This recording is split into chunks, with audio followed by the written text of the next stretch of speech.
खुलुमबाय बयनिबोसिम उनसंनाय दाबसिनिफ्राय बकबो बरहरनाय थाबाय फैदों बा गुबैदियाव गिबि रादाबाव दङ हजे रिभिनिउ सार्कल अफिसा डाइरेक्टरि अफ भिजिलेन्स एन्टि करापसननि बिबानगिरिया घुस लानायनि देयाव सासे लेट मण्डलखौनो एरेस्ट खालामो।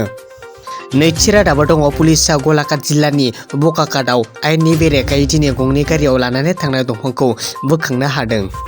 थामथि रादाबाव दङ दिनै रायजोनि गाहाय मन्थ्रि नरेन्द्र मदिनो भुटानआ गावसोरनि गोजौ थाखोनि नोगोरारि नक्ता पेलजि करलखौ होदों।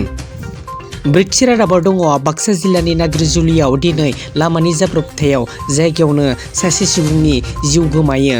मोनथिनो मोननाय बायदिब्ला बरपेटा जिल्लानि बालिपुर आनसलिक फरायसालिनि फरायसाफोरजों लोगोसे जथायै फोरोंगिरिफोराबो बगामाथि लावखार ओंखाम जाग्रा जायगायावनो फरायसाफोरखौ लानानै फैदोंमोन। फरायसाफोरनि आल्ट्राबासजों सौदावनानै सासे सुबुंनि देहाया जायगायावनो थुख्रा थुख्रि जायो।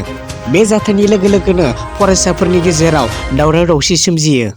बाथि रादाबाव दङ बाक्सा जिल्लानि बाथाबारि हाग्रा मावख'नि सिङाव थानाय 2 नं पलाशिपुर गामियाव फ्राय मा 70सो हाग्रानि मैदेरा थांनाय हराव फैनानै गोबां सुबुंनि न' बां माइ आबाद खहा खालामो। गेना ब्रह्मनि थाग्रा न' आरो 20 मनसो खामला हानानै माइ बुथुमनाय दोननायखौनो जाजोबो होनना फोरमायो आरो फोरमायबावोदि धन्दि बर'नि थाग्रा न' आरो मथु बर'नि आरो राकेश ब्रह्म आरो गामिनि आबादारि बिथांमोननि हाइजें बायदि बायदि बेसेन गोसा बेसादफोरखौ सिलिंखार खालामो होनना फोरमायो।